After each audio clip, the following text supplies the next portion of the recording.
Hyderabad is drowning. The rain has been relentless in the South Indian city, and it's now claimed lives. In one deadly incident, floodwaters pushed a wall onto a house, which collapsed on impact. Other victims were swept away in raging currents.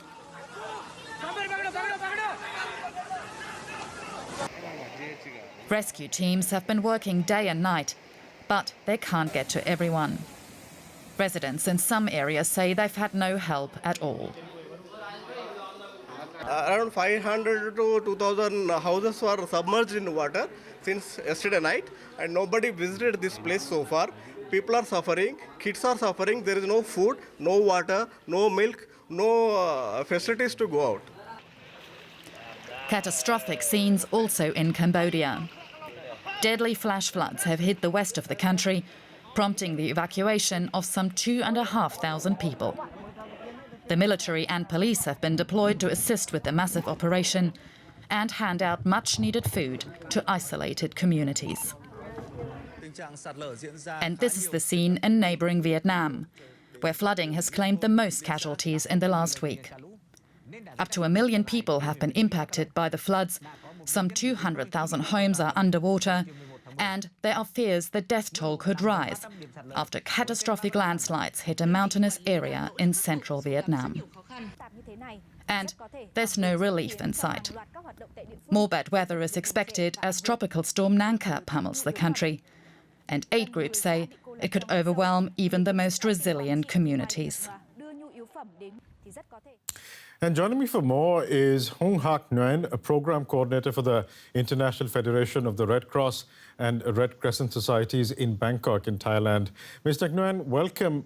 What is the scale of the damage that we are seeing in Vietnam and Cambodia? Yes, the tropical depressions have induced a significant and heavy rain in the past many days in Vietnam and Cambodia and Laos as well. So the floods has caused significant and serious damages to almost 100,000 households in several provinces of the central Vietnam.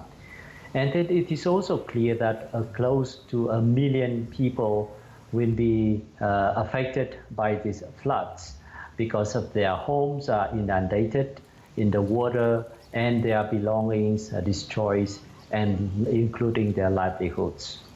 In Cambodia, according to the National Disaster Management Committee, that it is also having a serious issues and flooding, which is forced around 100,000 people has been also affected. Right. Now, this flooding comes amid the ongoing coronavirus pandemic. Is that having a double impact on people? Absolutely. I mean, these floods are a double whammy, making it even tougher for millions of people already struggling with the economic fallout of the COVID-19 pandemic that has destroyed their incomes and livelihoods. What is the government doing about these double whammies, as you call them? Is the government being able to cope? At the moment, the government is giving up their priorities into search and rescue and saving life efforts, together with the local authorities and Red Cross as well. So, of course, I mean, with like what I just mentioned, the COVID-19 pandemic has already overwhelmed the capacity of the communities.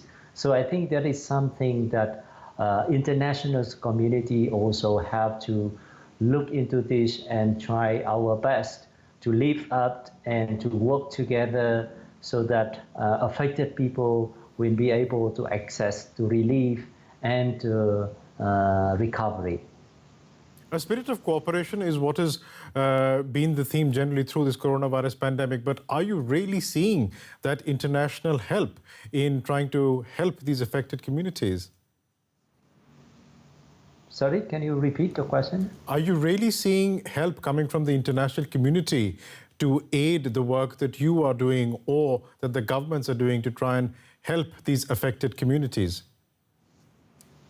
Oh, I think with this kind of situation, storm after storm, floods after floods, and plus with the COVID-19 pandemic. And I think it is also, even for a very well-prepared and resilient communities, it is also something already, too much. So I think that it is not the business of every individual government or any organization, but I think we need to come together and sort it out. Hong Hak Nguyen from the International Federation of the Red Cross and Red Crescent Societies. Thank you so much for speaking with us. Thank you.